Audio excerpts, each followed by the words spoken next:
صل على محمد وعلى محمد.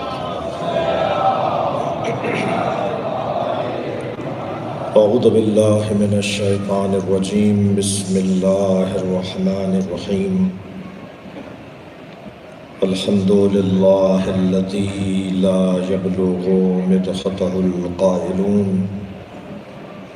ولا يحصي نعماءه العادون ولا يعدي حقه المجتهدون الذي ليس لصفته حد محدود ولا نعت موجود ولا وقت معدود ولا أجل ممدود فطر الخلائق بقدرته ونشر الرياح برحمته. الصلاة والسلام على الرسول المسدد المصطفى العمجد المحمود الأحمد سيدنا ومولانا ومولى الكونين جد الحسن والحسين عاني أبا القاسم محمد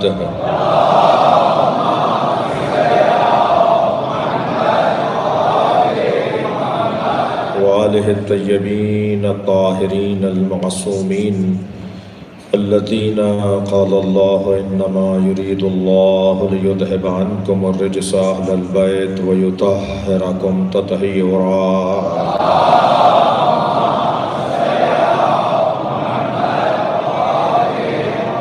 ولعنة الله على أعدائهم أجمعين من يوم عداوتهم إلى قيام يوم الدين.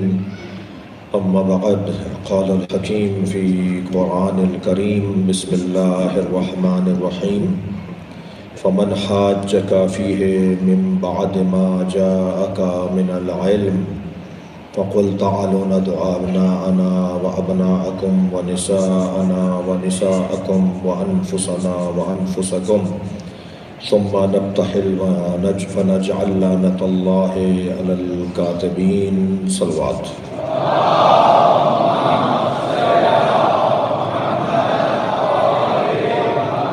التماس ہے ایک سورہ فاتحہ، 3 مرتبہ سورہ اخلاص.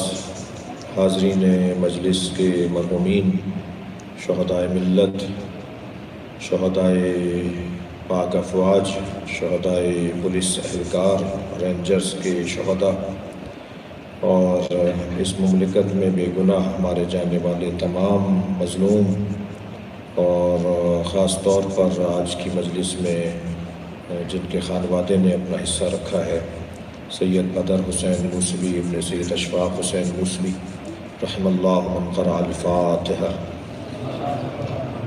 بسم اللہ الرحمن الرحیم الحمد للہ الرحمن الرحیم مالک یوم الدین ایاک نعبد و ایاک نستعین اهدنا الصراط المستقیم صراط الذین انعمت علیہم غیر المغضوب علیہم ولا الضالین.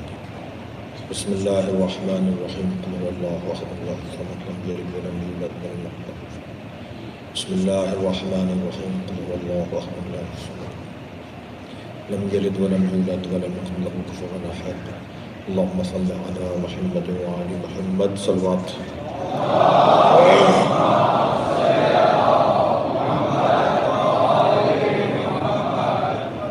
سورہ مبارکہ آل عمران. اللہ اپنے اس کلام میں عظمت اہل بیت کا ایک باب روشن کر رہا ہے. فمن حاجک فیہ من بعد ما جاءک من العلم، پس جو علم آ جانے کے بعد بھی کٹ حجتی کرے، ضدیت کرے، مباحثہ کرے، بحث کرے، الجھ رہا ہو، تسلیم نہ کر رہا ہو، بات نہ مانے، ان سے کہہ دو تعالوا ندعو ابناءنا، ہم اپنے بیٹوں کو لاتے ہیں، وابناءکم، اور تم اپنے بیٹوں کو لے آؤ، ونساءنا ونساءکم، ہم اپنی بیٹیوں کو لاتے ہیں، تم اپنی بیٹیوں کو لے آؤ، وانفسنا وانفسکم، اور ہم اپنے نفسوں کو لاتے ہیں، تم اپنے نفسوں کو لے آؤ. ثم نبتہل، پھر ہم مباہلہ کریں گے. فنجعل لعنۃ اللہ علی الکاذبین، اور ہم قرار دیں گے، یہاں ہم مباہلہ کریں گے، ہم لعنت قرار دیں گے نبی انہیں اپنے ساتھ ملا کر بات کر رہے ہیں، یعنی تم بھی کرنا پھر لعنت، ہم بھی کریں گے لعنت، جو لعنتی ہوگا خود اس پہ لعنت پہنچے گی۔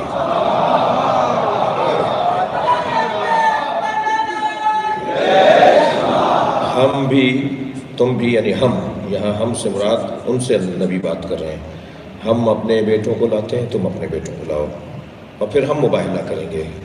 ہم اپنی بیٹیوں کو لاتے ہیں، تم اپنی بیٹیوں کو لاؤ، پھر ہم مباہلہ کریں گے۔ ہم اپنے نفسوں کو لاتے ہیں، تم اپنے نفسوں کو لے کر آؤ، پھر ہم مباہلہ کریں گے۔ فَنَجْعَلْ لَعْنَتَ اللَّهِ عَلَى الْكَاذِبِينَ، اور اللہ کی لعنت جھوٹوں پر ہم قرار دیں گے، جھوٹوں پر۔ ایک صلوات پڑھیں گے محمد وعلیہ۔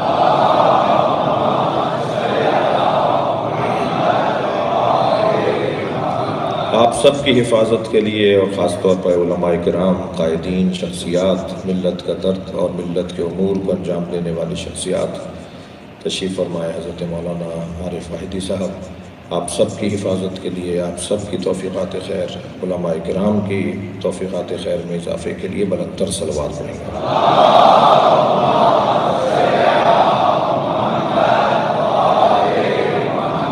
اس سے بہتر اور بلند صلوات۔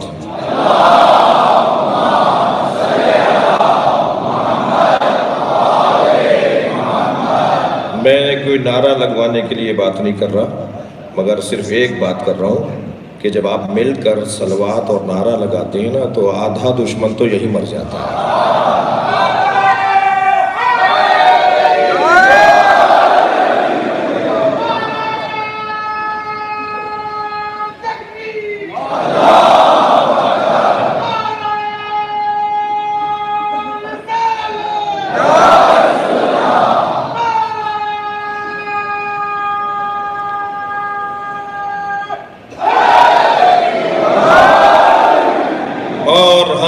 قرار دیں گے اللہ کی لعنت جھوٹوں پر۔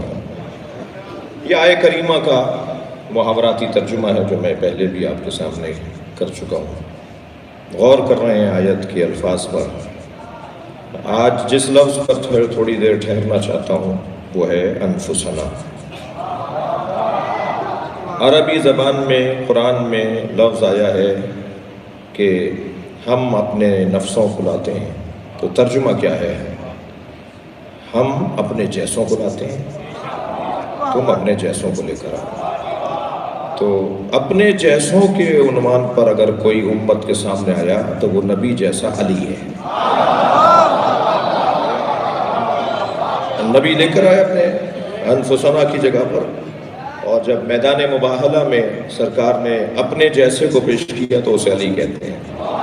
میں ایک جملہ اور مدح علی میں کہتا ہوا گزروں، جس نبی کا سایہ نہیں تھا اسی کے سائے کو علی کہتے ہیں۔ جی، میدان مباہلہ میں، صرف میدان مباہلہ میں نہیں، پھر انتہائی محترم اور مبارک سماعتوں کو جملہ دیا کر رہا ہوں، علی کو کس کا نفس کہا جائے؟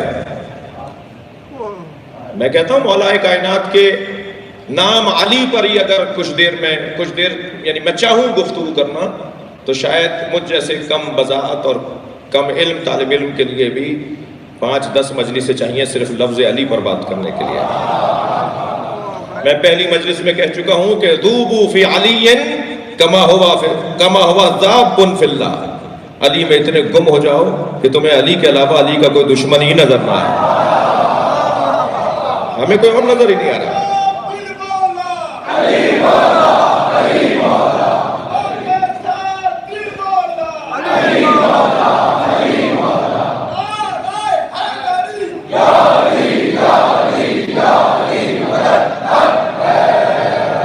اگر مولا کائنات کی عظمت کا باب کھولا جائے تو اس میں اتنا طویل باب ہے۔ نبی نے کہا ہے نا کہ ہمیشہ اپنی مجلسوں کو علی کے ذکر سے زینت دیا کرو، تو اتنی علی کی بات ہوگی نا کہ ہمیشہ علی علی ہو پھر بھی کم نہ پڑے، مولا کی بات کم نہ پڑے، اور ہمیشہ ہونے کے بعد بھی کوئی نہ کوئی بات ایسی نہیں نکل آئے کہ جو علی کے باب میں ہو۔ میرے مولا علی کی عظمت کا ایک حسین باب انفسنا، نفس سے مصطفیٰ ہونا۔ میں مولا کائنات کی خدمت میں آپ سب کو حاضر کر کے، اپنے آپ کو حاضر کر کے ان کی عظمت میں ان کی رضایت کی خاطر جملہ کہہ رہا ہوں۔ علی کو کیسے سمجھو گے؟ بستر پہ سوئیں تو اللہ کا نفس، مباہلے میں جائیں تو نبی کا نفس۔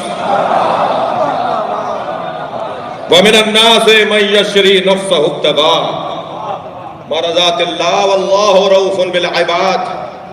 لوگوں میں سے کچھ ہیں جو اپنے آپ کو بیچ ڈالتے ہیں، اپنے نفس کو بیچ ڈالتے ہیں، اپنے آپ کو بیچ ڈالتے ہیں ابتغاء مرضات اللہ، اللہ کی مرضیوں کے بدلے میں۔ یعنی علی کی قیمت رضوان من اللہ ہے۔ مولا علی کی قیمت کیا ہے؟ علی کی قیمت کیا ہے؟ اللہ کی مرضیاں۔ تو پیمانہ، پیمائش، ترازو کون ہے اللہ کی مرضیوں کے لیے؟ مجھے کیسے پتا چلے کہ اللہ مجھ سے راضی ہے یا نہیں؟ میں نے نماز پڑھی، کیسے جانوں کہ نماز قبول ہے یا نہیں؟ میں نے حج کیا، کیسے پہچانوں کہ قبول ہوا یا نہیں؟ میں کسی کے کام آ رہا ہوں، مجھے کیسے پتا چلے اللہ راضی ہوا یا نہیں؟ موٹا سا قاعدہ یہ ہے، علی کو راضی کرو۔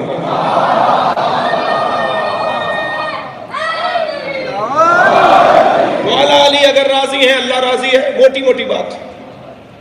اور جب اتنی روشن بات قرآن مجید کی آیت سے سمجھ میں آ رہی ہے تو پھر بحث ہی نہیں ہے۔ لا یقاس بعلی محمد احد من هذه الامہ۔ مولا علی فرماتے ہیں امت کے کسی فرد کو بھی آل محمد کے برابر لا کے نہ بٹھانا، کوئی آل محمد کے ساتھ مقایسہ نہ کرنا کسی کا۔ کیفا یسوی من جرت نعمتہم، وہ اہل بیت کے برابر کیسے ہو سکتے ہیں جو اہل بیت کے ٹکڑے کھاتے ہو؟ مولا علی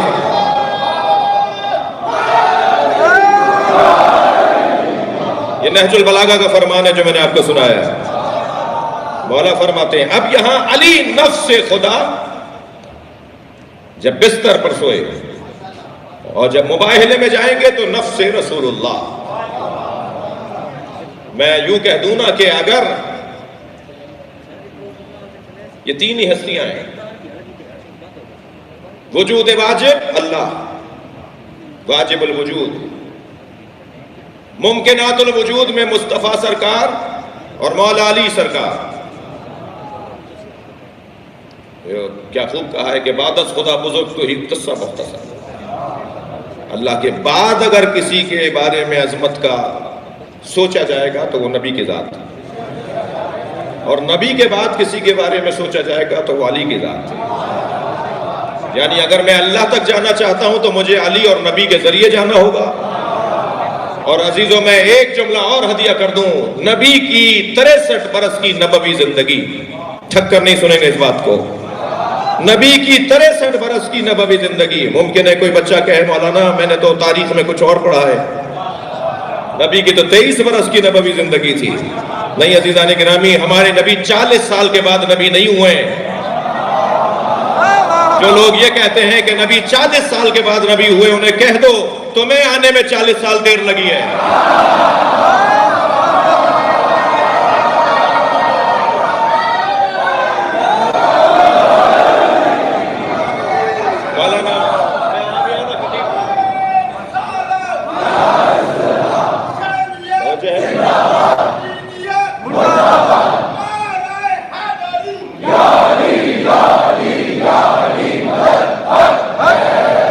میں اس وقت بھی نبی تھا جب آدم آب و گل کی درمیانی کیفیت، اور حدیث پوری سنایا کریں اور پوری سنا کریں۔ نبی فرما رہے ہیں کہ میں اس وقت بھی نبی تھا جب آدم آب و گل کی درمیانی کیفیت میں تھے، اور علی اس وقت بھی ولی تھا جب آدم آب و گل کی درمیانی کیفیت میں تھے۔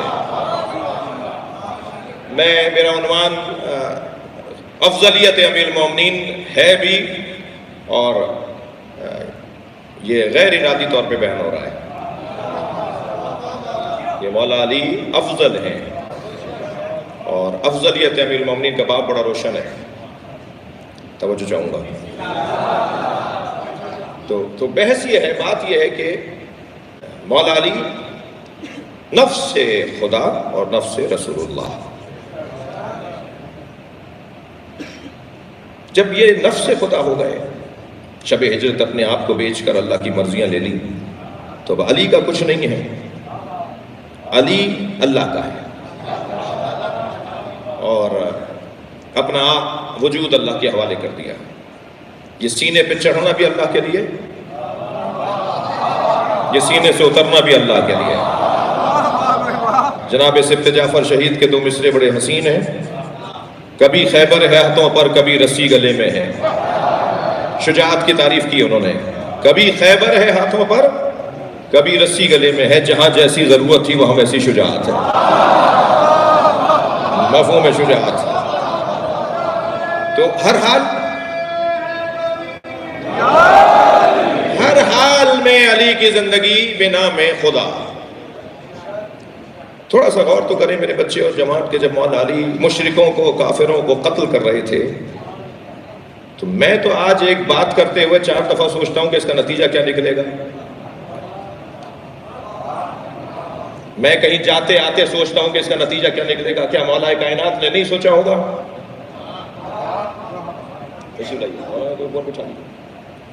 توجہ ہے؟ ایک اور صلوات بتا دیے گا۔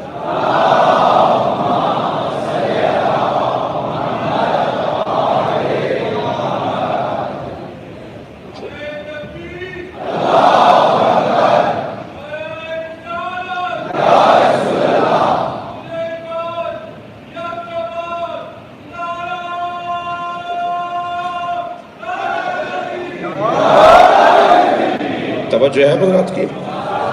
میں کوئی بات اگر کر رہا ہوں تو مجھے 10 دفعہ سوچنا ہوتا ہے کہ اس کا نتیجہ کیا نکلے گا۔ ایسا ہی کہیں جاتا ہوں تو مجھے سوچنا ہوتا ہے کہ اس کا نتیجہ کیا نکلے گا۔ ایک فارسی کا محاورہ ہے، از علی آموخت اخلاص عمل۔ اگر کسی کو اخلاص عمل، خلوص، سچائی، مخلص ہونا سیکھنا ہے کہ مخلص کیسے ہوتے ہیں، خلوص کسے کہتے ہیں، سچائی کسے کہتے ہیں، ہر کام للہ، ان صلاتی و نسکی و محیایا و مماتی للہ رب العالمین۔ یہ کیسے ہوگا؟ ہماری نماز اللہ کے لیے۔ مولانا ہم نماز تو اللہ کے لیے پڑھتے ہیں؟ نہیں بھائی، بول دینا آسان ہے، کبھی اپنے دل میں ٹٹول کے دیکھو۔ ہم تو کبھی مسجد جا رہے ہوتے ہیں کہ فلاں صاحب بھی مل جائیں گے، تو پھر ہم تو نماز میں بھی شرک کر رہے ہوتے ہیں۔ روزہ نہیں رکھیں گے تو اماں ناراض رہیں گی، نہیں رکھیں گے تو آفس میں شرمندگی ہوگی۔ تو پھر اللہ کی خاطر ہوا یا لوگوں کی خاطر ہوا؟ حج پہ کیوں نہیں گئے؟ بھائی لوگ کہہ رہے ہیں کہ اتنا پیسہ ہے حج پہ نہیں جاتے۔ کہاں للہ؟ یہ للہیت جسے کہتے ہیں نا، خلوص، ہر کام للہ، اس کو کہاں سے سیکھیں؟ سب سے بڑا نسخہ اور فارمولہ اخلاص عمل کے لیے مولا علی کی عظمت کا باب، فضائل علی، سیرت علی۔ جتنا مولا کائنات پر آپ غور کرتے چلے جائیں گے اتنا ہی اخلاص عمل سمجھ میں آئے گا۔ مولا کو کیا میں سوچوں کہ اس کا نتیجہ کیا نکلے گا؟ مولا نے جب بدر میں مشرک مارے، توجہ ہے، 80 مشرکوں کو قتل کیا، اور علی کی تو عادت ہی نہیں تھی چھوٹے لوگوں کو مارنا۔ اس کروں گا بھی،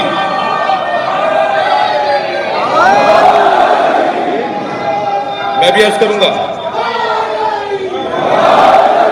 شاید کل کی یا پرسوں کی مجلس میں اگر میرا مضمون مجھ سے مرتب ہو گیا تو مولا علی کی جہاد، مولا علی کی جنگ، مولا علی کا جہاد، مولا کا میدان میں اترنے کا سلیقہ کیا تھا۔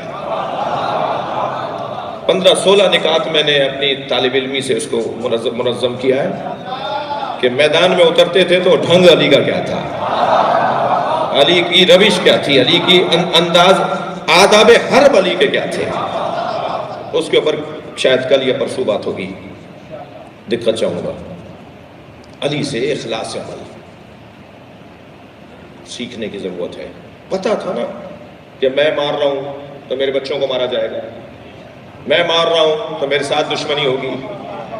جی جب اس آیت کی تفسیر کسی نے پوچھی نا مولا علی سے، ہم یحسدون الناس علی ما آتاہم اللہ من فضلہ فقد آتینا علی ابراہیم الکتاب والحکمہ وآتیناہم ملکا عظیما، پوچھا یا علی اس کی تفسیر کیا ہے؟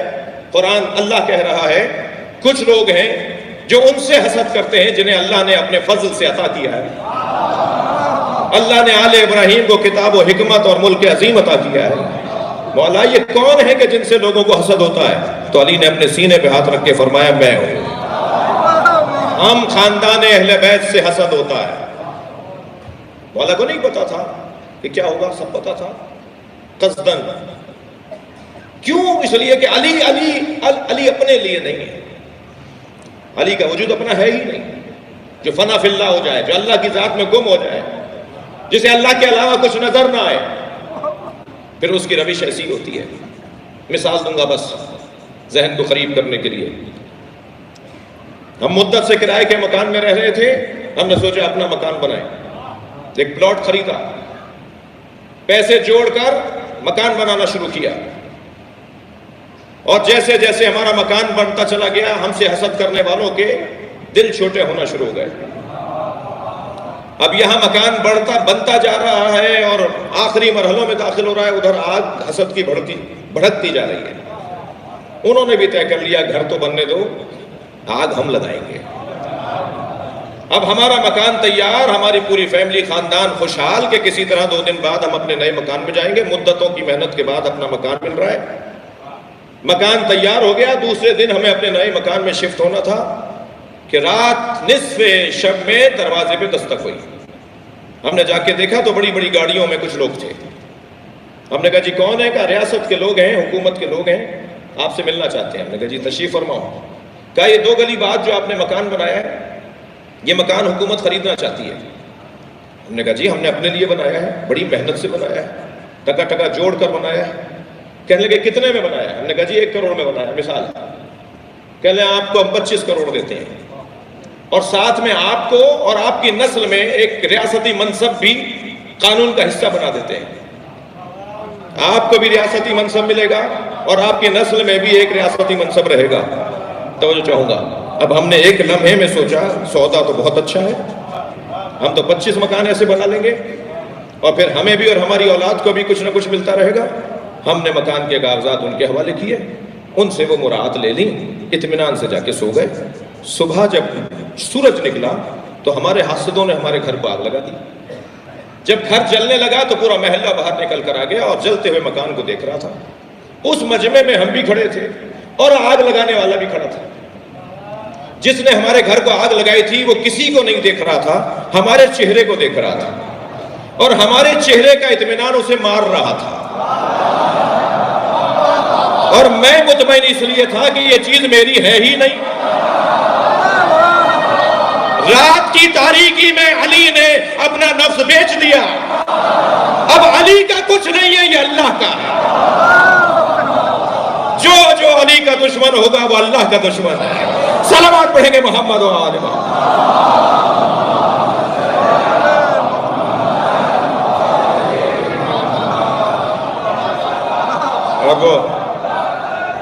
اور وہ جو ریاستی منصب ہے وہ ولایت کا منصب ہے. یہ منصب علی کو بھی ملتا رہے گا، علی کے بچوں کو بھی ملتا رہے گا. اب کل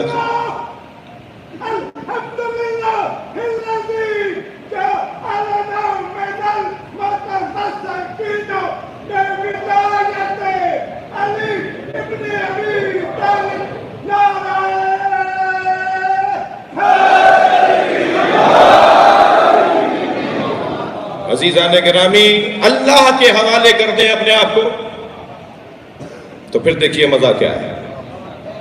میرا ہر کام للہ، میرا ہر کام خدائی، صبغت اللہ، چڑھاؤ رنگ خدا.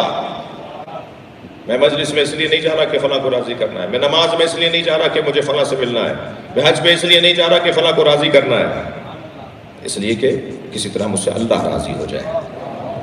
مجھے میں نے اپنے آپ کو، میں ہوں کیا، آپ ہیں کیا، ہم ہیں کیا، ہم ہیں کیا، میں لہجہ بدل کے کہا ہم ہیں کیا. ہم نے مان لیا کہ ہم ہیں. ہماری حیثیت کیا ہے؟ یہ اگر انگوٹھا کٹ جائے تو ان 2 انگلیوں سے بٹن بھی نہیں لگا سکتا، میں اتنا مجبور ہوں. آنکھ میں بال آ جائے تو ساری دنیا اندھیری ہو جاتی ہے۔ ریڑھ کی ہڈی میں اگر ایک بال آ جائے تو سب کچھ ختم۔ خلق الانسان ضعیفا، کمزور ترین وجود، ناتوان ترین وجود، جسے یہ پتا ہے کہ تم فقیر ہو، غنی صرف اللہ ہے، تو بہتر نہیں ہے کہ خود کو اللہ کے حوالے کر دو؟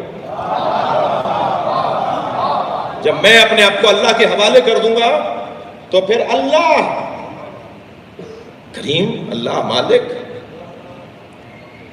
ذات کی نفی، اخلاص عمل علی۔ آج کا ایک شاید حسین پیغام، ہر کام للہ۔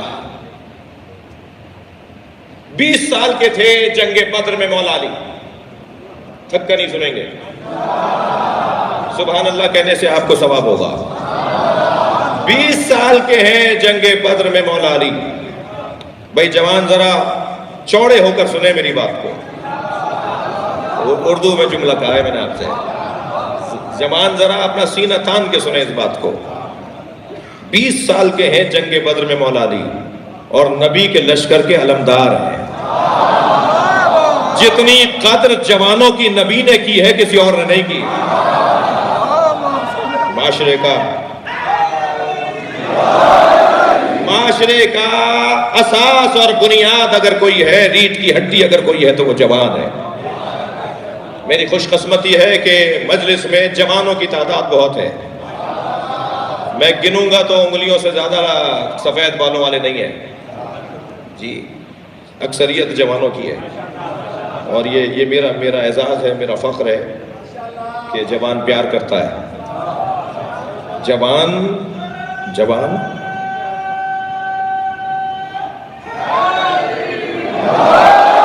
معاشرے کی ریڑھ کی ہڈی جوان، کالج اس کے بغیر نہیں چلے گا، یونیورسٹی اس کے بغیر نہیں چلے گی، اسکول اس کے بغیر نہیں چلے گا۔ نماز جماعت میں بھی صف میں جوان ہی حسین نظر آتا ہے۔ ایک مرتبہ فرشتوں سے اللہ نے کہا ذرا زمین پر دیکھو کیا نظر آ رہا ہے۔ فرشتوں نے زمین پر دیکھا تو کہا یا اللہ زمین پر ایک ستارہ نظر آ رہا ہے۔ کہا یہ ستارہ ہے جو تمہیں نظر آ رہا ہے، یہ ایک جوان ہے جو مصلی عبادت پہ کھڑا ہے۔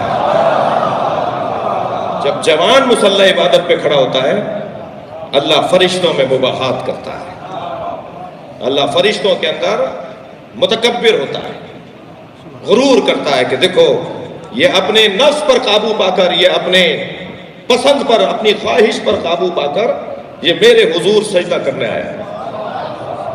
عزیزان گرامی جملہ عرض کروں گا، زور بازو اگر علم کے بغیر ہو تو دہشت گردی، اور زور بازو اگر علم کے ساتھ ہو تو جہاد فی سبیل اللہ۔ پیسے کا استعمال اگر علم کے بغیر ہو تو فضول خرچی، اور اگر پیسے کا استعمال علم کے ساتھ ہو تو یہی سخاوت۔ علم سب سے بڑا سرمایہ۔ اب میں ایک حدیث سنانے جا رہا ہوں امام جعفر صادق علیہ السلام۔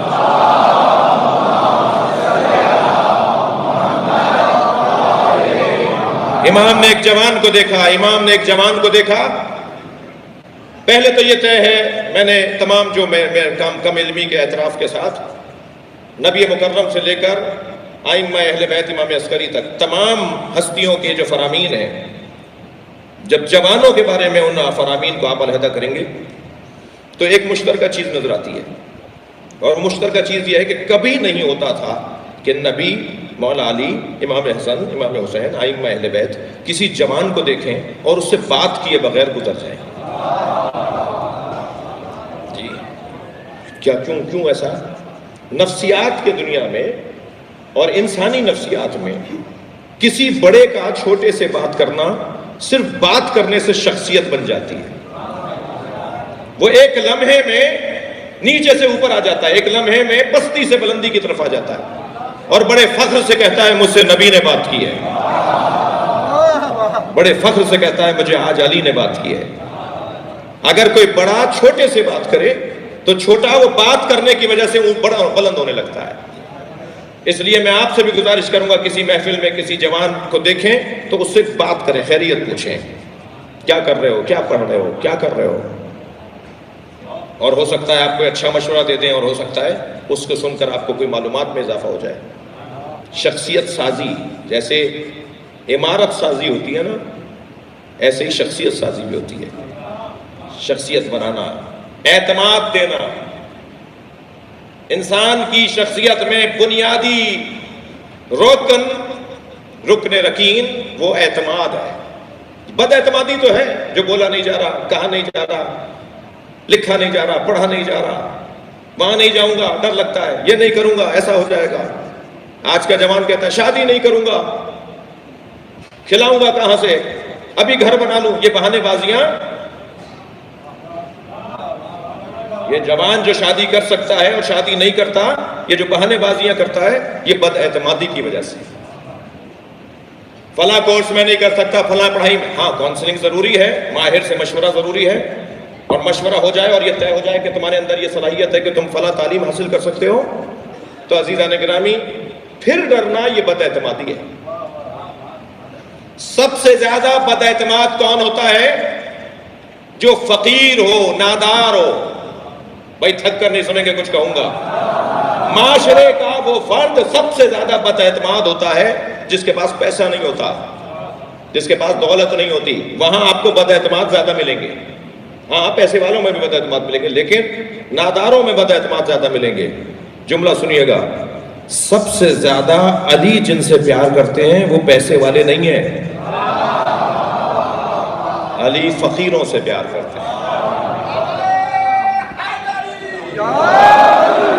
زینک اللہ یا علی، اللہ نے تمہیں دو چیزوں سے سجا کر بھیجا ہے. نبی کا فرمان، مولا علی سے بات کر رہے ہیں. یا علی، اللہ نے دو چیزوں سے تمہیں سجایا ہے، بنایا ہے، سنوارا ہے اللہ نے تمہیں دو چیزوں سے. بالزہد فی الدنیا وحب المساکین. دنیا کا زاہد تمہیں بنا کر بھیجا، تمہارے ہاتھ میں سب کچھ ہو اور تم اس کی طرف رغبت نہ کرو. یہ تمہیں سجایا ہے اللہ نے. وحب المساکین، اور فقیروں سے، غریبوں سے اور مسکینوں سے تمہاری محبت. میری مضمون یہ نہیں ہے لیکن میں دل کر رہا ہے وہ حدیث سنا دو. فقیر کہتے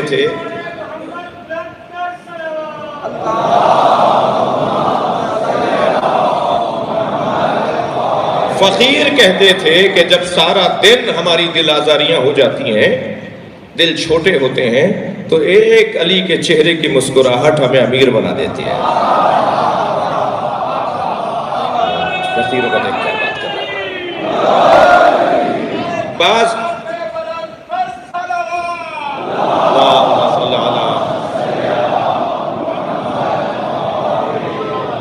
میں ایک اور گزارش بھی کروں گا، حضرت مولانا طارق جمیل صاحب کی صحت کے لیے بلندر صلوات ہوئی.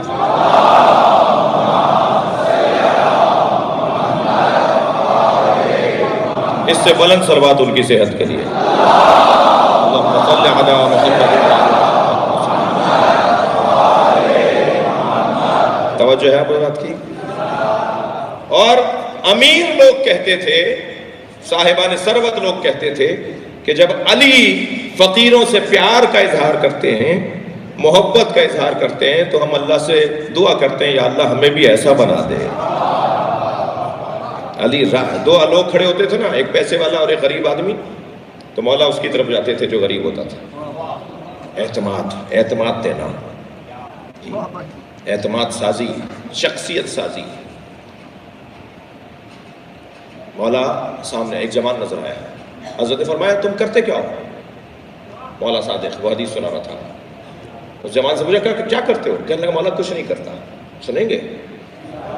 جو جوان کچھ نہیں کرتے ذرا دل تھام کر بیٹھے، میں کچھ کہنے جا رہا ہوں، اور خدا کے واسطے حسین کا تمہیں واسطہ دیتا ہوں، آج کی اس مجلس کے بعد اس فرمان کو سن کر کچھ طے کر کے اٹھنا. مولا صادق نے فرمایا کیا کرتے ہو؟ کہنے لگا کچھ نہیں کرتا. حضرت نے فرمایا ہمیں اس جوان سے نفرت ہے جو کچھ نہ کرتا ہو. جوان ہو کے کچھ نہیں کرتا. پڑھ لیا مولانا کہ ساری تعلیم، سارا علم، سارے معلومات تمہارے دماغ، اور کچھ نہیں پڑھ سکتے. ایک کورس کر لیا دوسرا شروع کر دو. ایک تعلیم پوری ہو گئی دوسری جگہ ایڈمیشن لے لو. فارغ رہنا، بیکار رہنا جوان کا مولا کو پسند نہیں ہے۔ 20 سال کے ہیں مولا علی جنگ بدر میں، اور نبی نے اس جوان کو علم دے دیا، علمدار لشکر مصطفیٰ، علمدار دین اسلام، علمدار مجاہدین الہی، حضرت مولا علی علم لے کر آئے۔ جب علم لے کر پوچھا بھائی کون آ رہا ہے، علمدار کون ہے؟ ادھر سے پوچھا گیا، ضرورت ہی نہیں ہے مجھے نام لینے کی، ادھر سے پوچھا گیا کہ کون ہے علم، پرچمدار کون ہے، علمدار کون ہے؟ کہا علی۔ کہا علی تو بہت جوان ہے، بچہ ہے۔ اب پورے مشرکین کے لشکر میں یہ پھیلا دیا گیا کہ ایک بچے کو علم دیا، خبردار ظاہر کو نہ دیکھنا۔ ہاں، اللہ کا کام بڑا نرالا ہے، اللہ کے طریقے بڑے نرالے ہیں جی۔ توجہ ہے، خانہ کعبہ کو گرانے کے لیے ہاتھیوں کا لشکر آیا تھا، اگر اللہ نے ہاتھیوں کے مقابلے میں ہاتھی بھیج دیے ہوتے تو گویا ہاتھیوں کی طاقت کو تسلیم کر لیا ہوتا۔ اللہ نے ہاتھیوں کے مقابل ہاتھی نہیں بھیجے، ابابیل کا لشکر، نحیف و ناتوان پرندہ، ادھر جانور اتنا موٹا، کلفت کھال والا جانور، اتنی موٹی کھال والا جانور، ادھر یہ اتنا سا پرندہ جو میری اور آپ کی مٹھی میں آ جائے۔ اتنے سے پرندے کی چونچ کتنی بڑی ہوگی، اس میں کنکر کتنا بڑا ہوگا، ہاتھیوں کی کھال کتنی موٹی ہے۔ خبردار خبردار، اللہ کی طرف سے کبھی تمہارا مقابلہ نہیں ہوگا، تمہاری حیثیت ہی نہیں ہے۔ اتنا قوی ہیکل جانور اتنی سی کنکریوں سے زخمی ہونے لگا، اپنے سواروں کو گرا گرا کے کچلنے لگا۔ دیکھا، وَأَرْسَلَ عَلَيْهِمْ طَيْرًا أَبَابِيلَ، اللہ نے ان پر ایک پرندہ بھیجا جس کو ابابیل کہا جاتا ہے۔ توجہ کر لیا آپ نے، اللہ نے پرندہ بھیجا جسے ابابیل کہا جاتا ہے۔ یہ کنکر چھوڑتے تھے، ہاتھیوں پہ برستے تھے، وہ زخمی ہو کر سواروں کو گراتے تھے، کوئی کنکر بھی خطا نہیں جاتا تھا، اس لیے کہ پرندہ بھیجا ہوا ہے۔ اگر جانور بھی بھیجا ہوا ہو تو غلطی نہیں کرتا، تم نبی کو غلط کیسے کہہ سکتے ہو؟ صلوات پڑھے محمد و آل محمد۔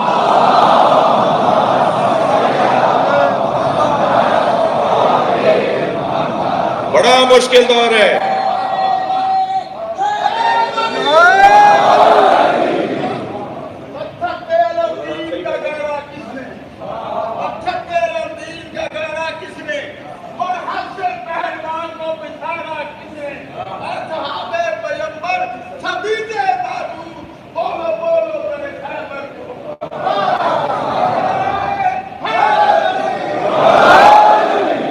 توجہ ہے، اللہ کا کام بھائی اللہ کا ہے، خبردار اپنے کاموں کو اللہ کے کاموں سے تولنا نہیں۔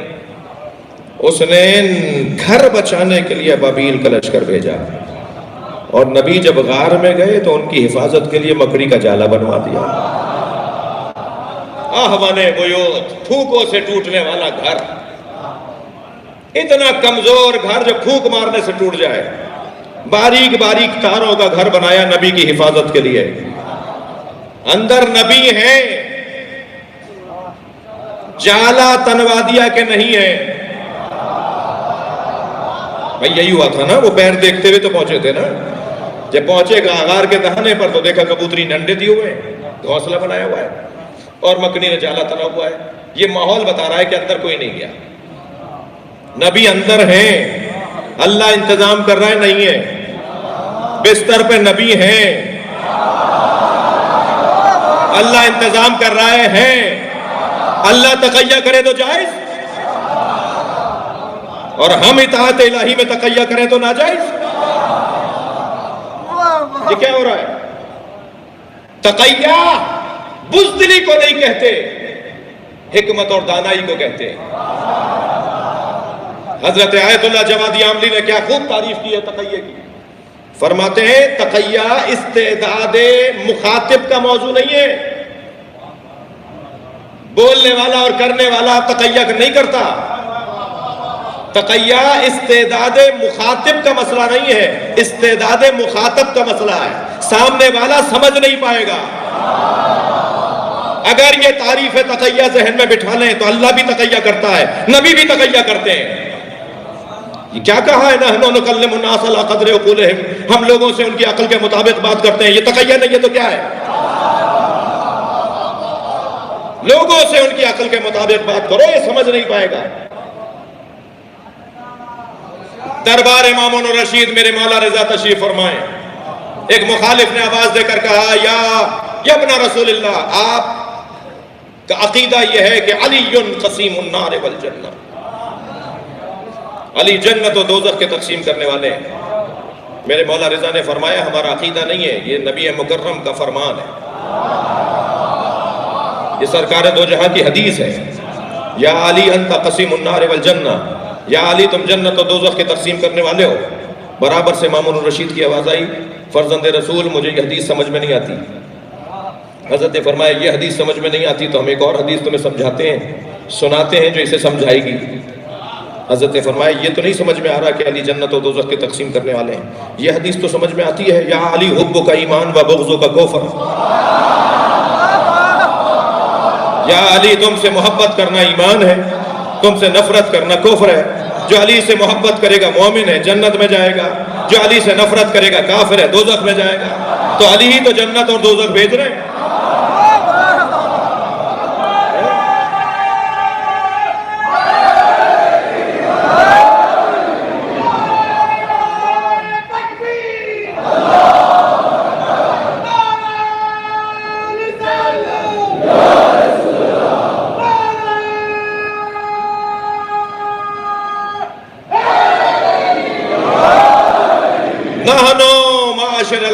نکلم الناس علی قدر عقولہم، ہم لوگوں سے ان کی عقل کے مطابق بات کرتے ہیں۔ یہ کیا ہے؟ یہ تقیہ جی؟ منافقت، جھوٹ، دوغلاپن تقیہ نہیں ہے جی۔ سامنے والے کی اہلیت اور قابلیت کو دیکھ کر بات کرنا۔ میرے مولا رضا نے بتا دیا، جیسے ہی محفل برخاست ہوئی اب اصل سے ہیروی نے جوتیاں سیدھی کی۔ میرے بچوں اس گھرانے کی جوتیاں سیدھی کرنے کی عادت ڈالو۔ جو یہاں جوتیاں سیدھی کرنے والا ہوتا ہے نا، جو یہاں جھکتا ہے اس کا سر بلند ہو جاتا ہے۔ تو اس عاجزی، اس دروازے پر عاجزی، اہل بیت کے دروازے پر عاجزی انسان کو امیر بناتی ہے۔ اب اصل ہیروی نے جوتیاں سیدھی کی اور جوتیاں سیدھی کر کے امام سے کہنے لگے مولا وہی جواب ہے جو آپ نے دیا۔ فرمایا وہ ان کے لیے تھا، تمہارے لیے اور ہے۔ مولا نے حضرت عباس نے فرمایا میرے لیے کیا جواب ہے؟ حضرت فرمایا میرے جد محشر میں کھڑے ہوں گے، میرے جد علی محشر میں کھڑے ہوں گے، جنت سے کہیں گے یہ میرا ہے، دوزخ سے کہیں گے تیرا ہے۔ لوگوں سے ان کی عقل کے مطابق بات کرتے ہیں۔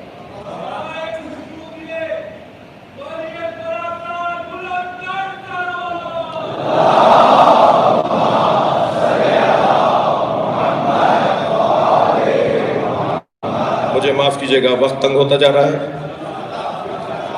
اور مجھے کچھ دیر مصائب کا بیان بھی ہے۔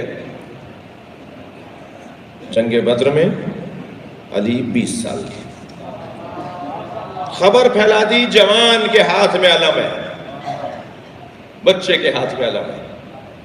میرا پھر دل کر رہا ہے جوانوں کے لیے ایک جملہ اور کہوں۔ جوانی دیوانی نہیں ہے۔ ان مجلسوں کا، اس منبر کا، اس امام بارگاہ کا، اس مسجد کا، ان مدرسوں کا ایک کام یہ ہے کہ جوانوں کو دیوانہ نہ بنایا جائے۔ جوانی دیوانی میں تبدیل ہو جاتی ہے اگر معرفت نہ ہو، شناخت نہ ہو، بصیرت نہ ہو، سمجھداری نہ ہو، معاملہ فہمی نہ ہو، اپنے اوپر قابو پانے کے ہاتھ جوہر نہ ہو۔ جیسے ہی اپنے اوپر یہ قابو پانا شروع ہوتا ہے ایسے ہی یہ جوانی حسن و جمال کی طرف چلی جاتی ہے۔ بڑی خوبیاں ہیں اس جوان میں، بڑا کمال ہے اس جوان میں۔ اس کی جوانی کا تقاضا ہے کہ یہ آئینے کے سامنے کھڑا ہوتا ہے۔ ہیئر اسٹائل کا دور، فیشن کا دور، اپنے اوپر توجہ کا دور، اور اپنے اوپر ہی توجہ نہیں دوسروں کی توجہ اپنی طرف مبذول کرانے کا دور۔ جیسے اگر میں اور ذرا ادبی زبان میں کہنے کی کوشش کروں تو حسن بینی اور حسن آرائی. اپنے آپ کو دیکھنا چاہتا ہے دوسرے بھی اسے دیکھیں. یہ جو ایک پہیہ موٹر سائیکل کا اٹھا کر ایک پہیے پہ موٹر سائیکل چلا رہا ہے جی، یہ جو آدھے آدھے کپڑے پہن کے نکل رہا ہے، یہ جو عجیب و غریب سی ہولیوں میں نکل رہا ہے، اور یہ جو گاڑیوں کے کیا کہتے ہیں سائلنسر نکال کر آوازیں نکالتا ہوا روڈ پہ گھوم رہا ہے، یہ جو طرح طرح کے بال چوٹیاں بنا رہا ہے، بندے ڈال رہا ہے جی، کڑے پہن رہا ہے جی، اور کیا وہ ٹیٹو کیا وہ اپنے جو ہے وہ باڈی پر نقش و نگار بنوا رہا ہے. یہ سارے کام ایک ہی وجہ سے ہیں کہ یہ چاہتا ہے دوسرے سے دیکھے، یہ اپنی طرف دیکھنا چاہتا ہے کہ لوگ دیکھیں. تو یہ حسن بینی بھی چاہتا ہے اور حسن آرائی بھی چاہتا ہے. اگر یہ فطری ہے مہدی بھائی، اگر یہ فطری ہے، اور ہاں فطری ہے، جیسے بھوک فطرت، پیاس فطرت، جنسی تسکین فطرت، ایسے حسن بینی اور حسن آرائی بھی فطری ہے جی. کوئی ہوگا جو فطرت سے ہٹ کر خود کو گندا رکھنا چاہے گا، بگڑا ہوا رہنا چاہے گا، برے حلیے سے رہنا چاہے گا. فطرت یہ کہتی ہے کہ اپنا حلیہ اچھا کرو. یہ حسن بینی اور حسن آرائی اگر فطری ہے، پیاس فطرت، بھوک فطرت، جنسی تسکین فطرت، حسن بینی حسن آرائی فطرت. فطرت اگر بے لگام ہونے لگے، بڑی عنایت آپ جملہ سننے جا رہے ہیں، فطرت اگر بے لگام ہونے لگے تو اس کی لگام کو شریعت کہا جاتا ہے. یہ حرام ہے، یہ حرام ہے، یہ حلال ہے. صلوات پڑھیں محمد و آل محمد.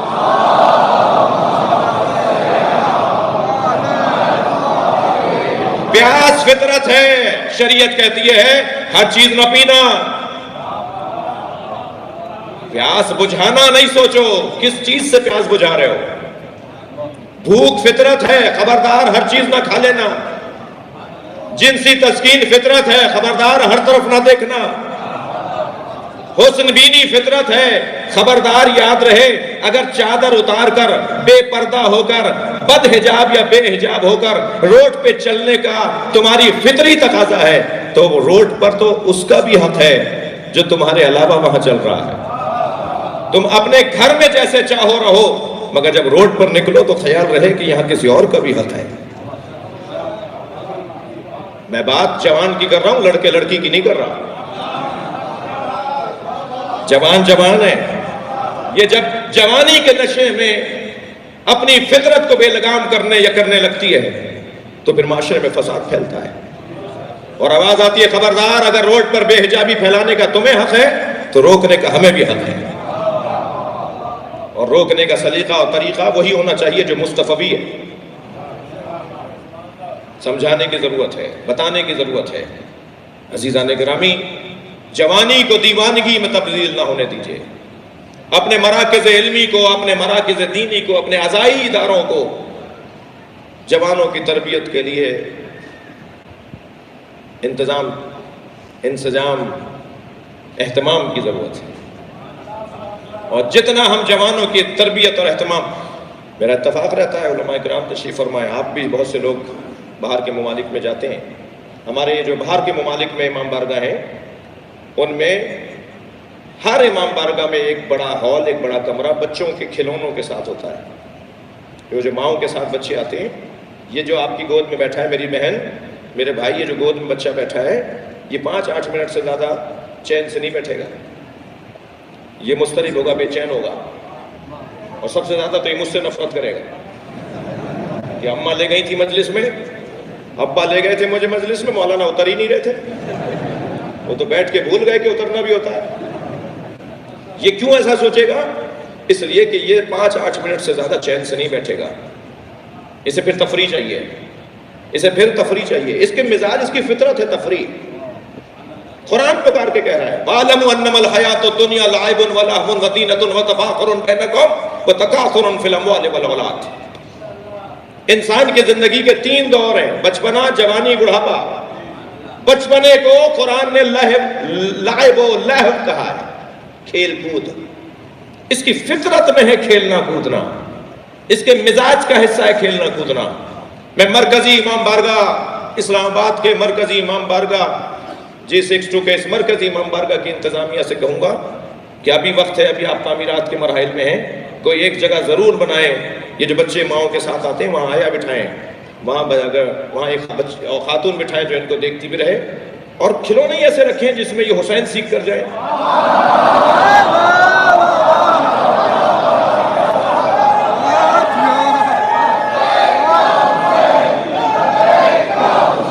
مل کر جواب دیں۔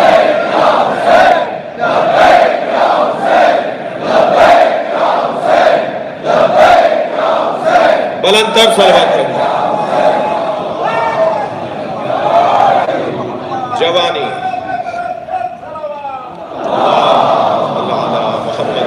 محمد، توجہ بڑھائیں اپنے اداروں میں، جی بچوں کو قبل از وقت بوڑھا نہ بنائیں۔ ان کا ایک تو جوانی 20 سال کے مولوی جی کہنے لگے بچے کو دے دیا، جوان کو دے دیا علم، اب پتہ چلے گا کہ جوان کیسا ہے۔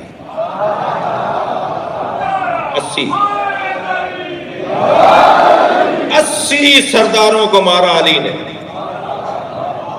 یہ بدر ہی کی دشمنی تو تھی جو کربلا میں نکلی ہے جی۔ لیت اشیاخ ببدر، اگر میرے بدر کے بڑے زندہ ہوتے تو دیکھتے میں نے بدلہ لے لیا۔ تاریخ میں لکھا ہے، یہ کتابوں میں لکھا ہوا ہے کہ میں نئی بات نہیں کر رہا۔ بس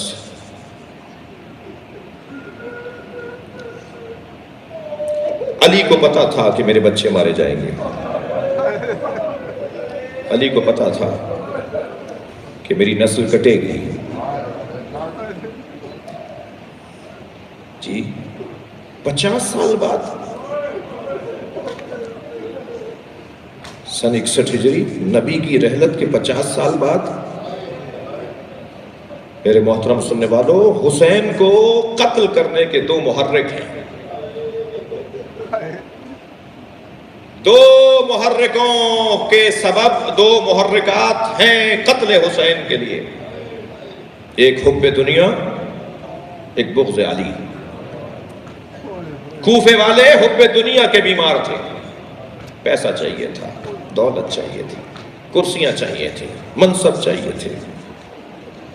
اگر کوئی حب دنیا کا شکار ہو جائے اس کے لیے یہ خطرہ لاحق ہے کہ وہ بڑا جرم کر سکتا ہے۔ پیسے کی لذت، پیسے کا مزہ، دنیا داری، یہ پھر حسین قتل کروا دیتی ہے۔ پھر میں روتی ہوئی آنکھوں سے التجا کروں گا کہ ان مجلسوں میں جب اس طرح کی کوئی بات سنیں تو عہد کریں اپنے مولا سے، مولا ہم پیسے کی محبت دل میں نہیں لائیں گے، پیسے کی خاطر تہذیب اقدار کو پامال نہیں کریں گے جی۔ حب دنیا، کوفے والے، جب پسر سعد سے کہا نا امام نے تجھے رے کی حکومت اور رے کی گورنری کی پیشکش ہے نا میرے قتل کے عوض، کیا ملے گا تجھے؟ یزید نے کہا مار کے آؤ حسین کو تو تمہیں رے کا گورنر بنا دوں گا۔ امام نے فرمایا تم انہیں جانتے نہیں ہو، یہ جس نے تم سے رے کی حکومت کا دعویٰ کا وعدہ کیا ہے یہ تمہیں رے کے جو کے دانے بھی نہیں کھانے دے گا۔ اور ایسا ہی ہوا، بعد از قتل حسین اس نے عمر سعد کو ملنے کا ٹائم نہیں دیا، قصہ ہی پلٹ گیا، حب دنیا۔ اور دوسرا محرک بغض علی۔ جب کربلا کے میدان میں امام حسین اپنے گھوڑے پر بیٹھ کر آئے تو امام نے آخری خطبہ میں ایک یہ فرمایا، ام علی شریعت غیرتها، کیا میں نے شریعت بدلی ہے؟ ام علی سنت بدلتها، کیا میں نے سنت مصطفیٰ کو تبدیل کر دیا؟ ام علی دماء سبقتها، کیا میں نے کوئی خون ناحق بہایا ہے؟ کوئی جواب نہیں آیا۔ امام نے فرمایا مجھے جواب دو، تم مجھے مارنا چاہتے ہو، میں نے کیا کیا ہے؟ تو ایک شخص گھوڑے کی پشت پہ کھڑا ہو گیا اور آواز دے کر کہہ رہا ہے بغضا لابیک، تمہارے بابا علی کے بغض میں تمہیں مارنا ہے۔ یہ مولا علی کو نہیں پتا تھا از علی آموخت اخلاص عمل، پتہ تھا مولا کو۔ مگر بتائیے 80 سال 100 سال تک علی کے نام پر تبرہ ہوا نا، علی کے نام پہ لان ہوئی نا 100 سال تک، پھر حضرت عمر ابن عبدالعزیز نے آ کر یہ لان رکوائی۔ مگر آج بتائیے، آج علی دلوں میں بستا ہے، علی سے پیار کا اظہار ایمان کا ثبوت ہے۔ علی کے بچوں کو مار دیا، علی کی بچیوں کو اسیر بنا لیا۔ جب آئی ہے نا جناب زینب اپنے بھائی امام حسین کے بے سر لاشے پر، تو جناب زینب نے جو مرثیہ پڑھا ہے اس میں یہی کہا ہے، یا رسول اللہ بناتوں کا سبایا، اے اللہ کے رسول آپ کی بیٹیوں کو اسیر بنایا ہے۔ یہ مقتل کا، یہ تاریخ کا جملہ۔ عزادارو، کربلا میں لاشیں تو حسین نے بہت اٹھائے۔ مجھے جلدی نہیں ہے مصائب کا بیان۔ میں اپنے سنی بھائیوں سے کہتا ہوں کہ اگر کسی بھی بڑی شخصیت نے رونے سے روکا ہو، تاریخ کی بڑی، اسلام کی تاریخ کی بڑی شخصیت نے اگر رونے سے روکا ہو، تو امام سجاد سے لے کر امام عسکری تک ہمارے پاس تواتر کے ساتھ، تواتر مانوی کے ساتھ، تواتر مانوی کے ساتھ، ایک تواتر لفظی ہے، ایک تواتر مانوی ہے، تواتر مانوی کے ساتھ ہمارے پاس احادیث ہیں کہ ائمہ اہل بیت نے ہمیں رونے کا حکم دیا ہے۔ تو ہمارے نزدیک کوئی قابل مقایسہ نہیں ہے ائمہ اہل بیت سے۔ انہوں نے کہا رو، لاشیں تو حسین نے بہت اٹھائی، بلکہ عزادارو کربلا میں غلاموں کے لاشیں بھی کسی اور کو اٹھانے نہیں دیے ہیں، خود بڑھ کے کہتے تھے میں اٹھاؤں گا۔ اور اگر کوئی کہتا تھا نا حضرت حبیب کا غلام بھی جب شہید ہوا، حضرت حبیب ابن مظاہر کا غلام شہید ہوا، تو حبیب لاشا اٹھانے بڑھے تو فرمایا نہیں حبیب، یہ لاشا میں اٹھاؤں گا۔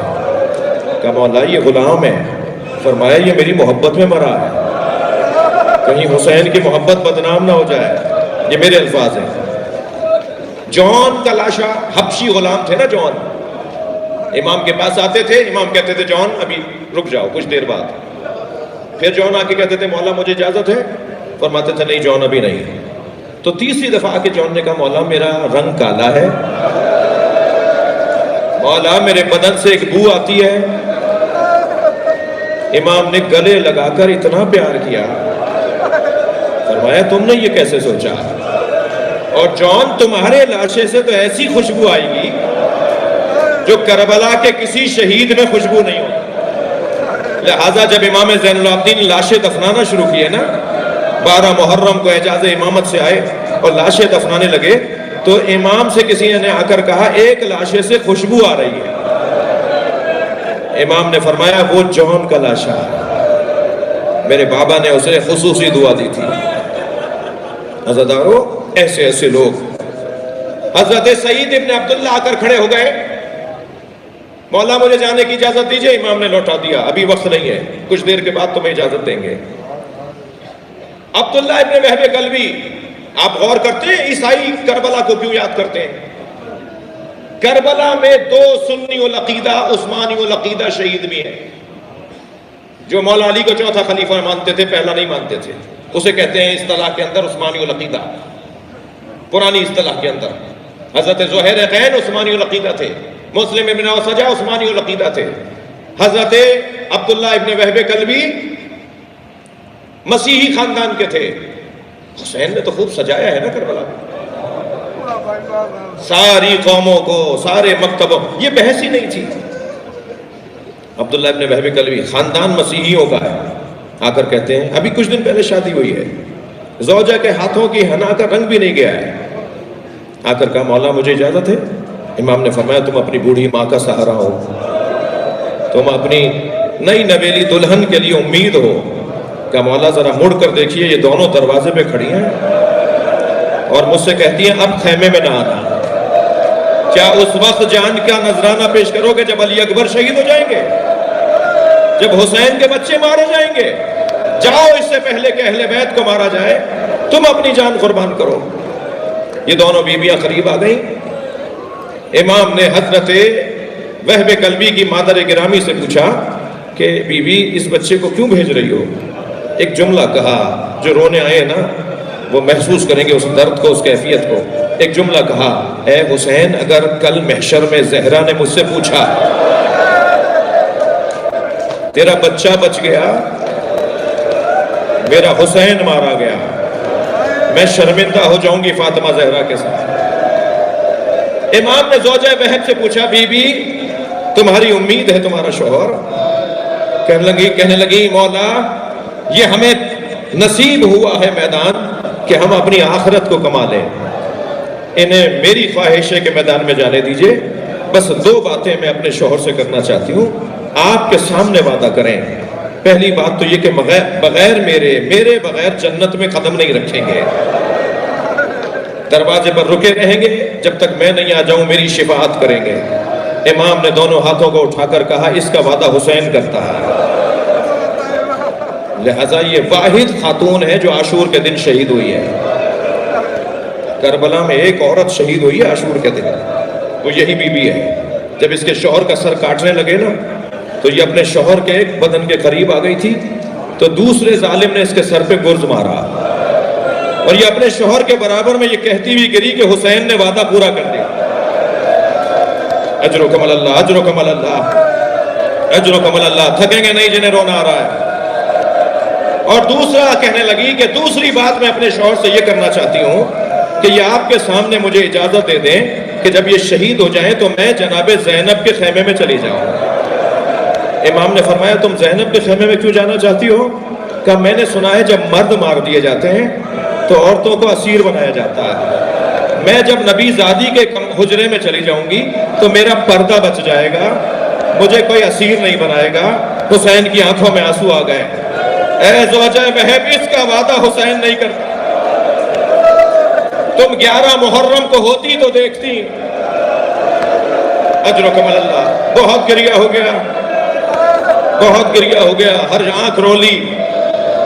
مگر مجھ سے خواہش کی ہے کہ ایک مقتل اور پڑھ دوں، اور وہ مقتل ہے کہ جس لاشے پر حسین گرتے اٹھتے پہنچے. تھکے نہیں، تھکے نہیں. جب آپ بلند آواز سے روتے ہیں امام جعفر صادق دعا دیتے ہیں. احادیث موجود ہیں اونچی آواز میں رونے والوں کے. اور وہ لاشا ہے قاسم کا لاشا.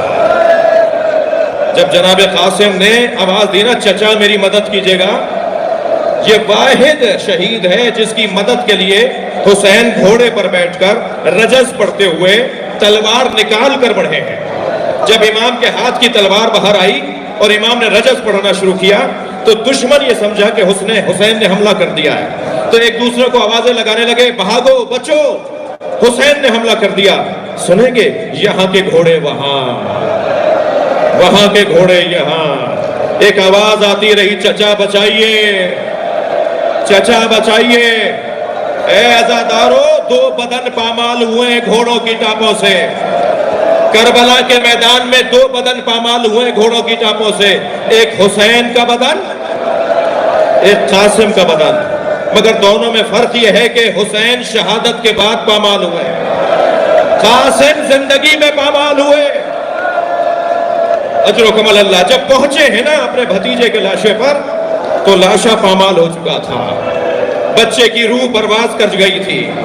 امام نے لاشے کو پیار کرتے ہوئے، چہرے کو، بدن کے ٹکڑوں کو پیار کرتے ہوئے کہا تیرے چچا پہ بڑا گرا ہے، تم مدد کے لیے پکارے اور تیرا چچا مدد نہ کرے. لاشا کیسے اٹھایا اس کا بیان بہت مشکل ہے، مگر گنج شہیدہ کی طرف چلے.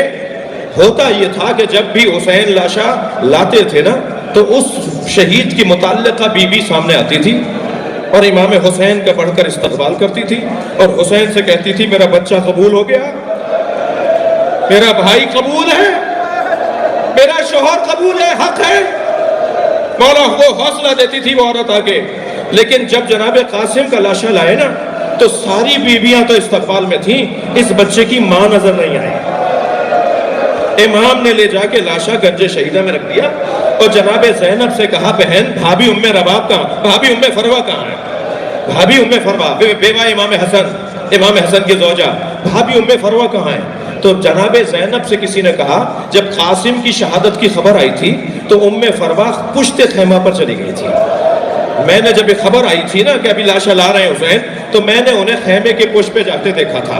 اب جناب زینب چند بیویوں کے ساتھ پشت خیمہ پر گئیں, کیا دیکھا؟ پیشانی سجدے میں ہے. جناب ام فروا سجدے میں کہہ رہی ہیں شکرن شکرا, یا اللہ تیرا شکر, تو نے میری قربانی قبول کر لی, اجرکم اللہ. جیسے ہی سجدہ مکمل ہوا امام حسین نے فرمایا, جناب زینب نے فرمایا بھابھی آپ کو حسین بلا رہے ہیں. آئیں اپنے بچے کے لاشے کے قریب بیٹھ گئی. پامال لاشا, اللہ کسی ماں کو ایسا لاشا اپنے بچے کا نہ دکھائے. پامال لاشا دیکھا, ایک مرتبہ حوصلہ کرتے ہوئے کہا بھائی حسین مجھے قاسم کا خون بھرا کرتا چاہیے. امام حسین نے بھی نہیں پوچھا بھابھی یہ تار تار کرتا, یہ گھوڑوں کی ٹاپوں سے پھٹ جانے والا کرتا, اس کرتے کا کیا کریں گی؟ ایک ماں کی آرزو تھی. امام نے کچھ ہی دیر بعد قاسم کے بدن کا وہ کرتا جناب ام فروا کو دے دیا. بی بی نے اسے اپنے خیمے میں لے جا کے رکھ دیا. عصر عاشور خیمے لوٹے, قافلہ کوفہ گیا, شام گیا, شام میں اسیر رہا. اسیری سی رہائی کے موقع پہ جناب زینب کے 3 مطالبوں میں ایک مطالبہ, ہماری چیزیں واپس کرو, ہماری چادریں واپس کرو, ہمارے زیورات واپس کرو, ہمارے شہیدوں کے سروں کو واپس کرو. بی بی کا مطالبہ تھا ہمارے تبرکات واپس کرو. تبرکات واپس آئے. ہر بی بی نے اپنی اپنی گٹھڑی اٹھائی ہوئی تھی. جناب ام فروا نے بھی اپنی گٹھڑی سینے سے لگائی ہے. یہ قافلہ شام سے کربلا گیا, کربلا میں قبر حسین کی زیارت کی, وہاں سے مدینہ آیا. بہت رو لیے, بس یہ جملہ سن لیجئے. یہ قافلہ مدینہ آیا, جیسے ہی مدینہ پہنچے نا تو جناب ام فرما نے فرمایا میرا اونٹ جنت البقیع لے چلو. جیسے ہی جنت البقیع پہنچی قبر امام حسن کے برابر بیٹھ گئے, کٹھڑی کھولی, خون بھرا کرتا نکالا, امام حسن کی قبر پہ پھیلا دیا. اے میرے والی تمہارے بچے کی نشانی لکھ. قاسم نے وفاداری کا حق ادا کیا.